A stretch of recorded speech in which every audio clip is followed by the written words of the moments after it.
Togo Info. Le Togo à votre portée. Togolaises, Togolais, mes chers compatriotes, chers amis de l'extérieur,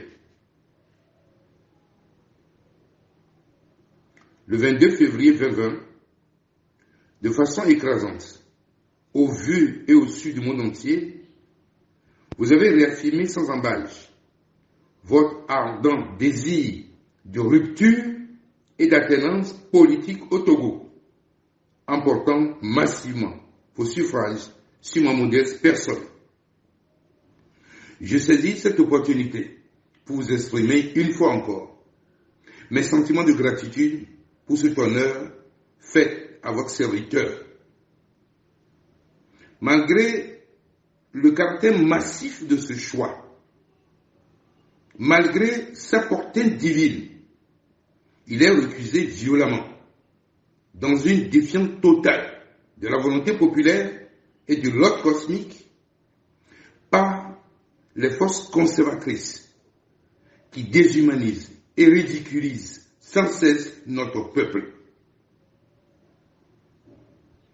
Pour valider leur crime électoral, les imposteurs de la République, par l'instrumentalisation de la justice, ont transformé le contentieux électoral en procédure pénale contre les cadres de la dynamique Monseigneur Podjo, DMK et moi-même, dans une tentative désespérée d'arrêter le cours de l'histoire en ce tournant particulier de l'humanité. C'est ainsi que, pour une quatrième fois, certains de mes collaborateurs,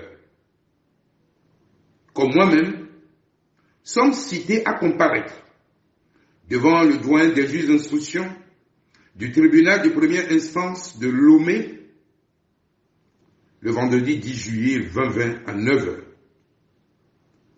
Après des investigations sérieuses et croisées, il ressort des desseins hautement malveillants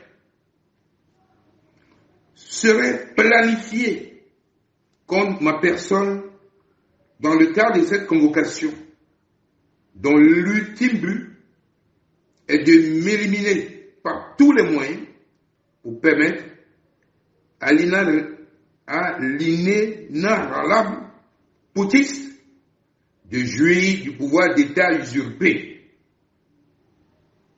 Togolaises et Togolais, mes chers compatriotes, de par votre souveraineté, accordée à votre serviteur, et faisant donc de moi le véritable président de la République togolaise, au-dessus de toutes les institutions, j'ai décidé, dorénavant, de conduire votre destin dans la voie du triptyque transition, constitution, refondation, tracé le 22 février 2020. Fort de cette légitimité, je ne me présenterai pas devant la justice pour cette quatrième convocation. Toute vie est une mission et chaque génération doit accomplir la sienne. Il nous appartient ici et maintenant, individuellement et collectivement, de prendre toutes les dispositions conséquentes pour libérer sans délai la terre de nos aïeux des prédateurs et imposteurs qui la tiennent à l'étroit. J'en appelle donc à une mobilisation générale de tous les patriotes, de tous horizons, de la vaillante jeunesse du Togo, de toutes les dignes femmes, par qui le Togo est encore debout, et toutes les forces vives de la nation, pour confondre à la face du monde ceux qui allèguent qu'ils ont l'onction populaire pour demeurer sans fin à la tête de notre pays. J'en appelle aux forces de défense et de sécurité, dont la mission première est la protection de la souveraineté nationale, de prendre ce parti aujourd'hui plus que jamais, en respectant la vérité des urnes et en défendant l'intérêt supérieur de la nation.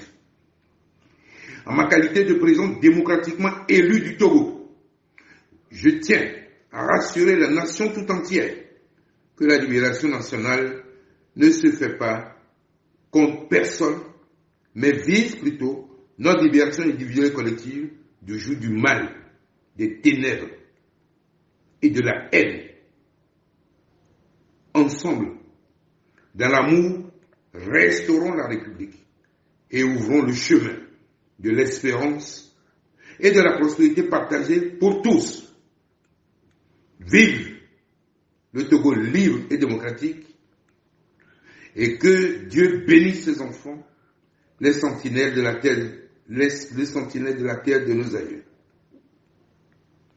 Vive le Togo libre et démocratique, et que Dieu bénisse ses enfants, les sentinelles et la terre de nos aïeux. Vive la République!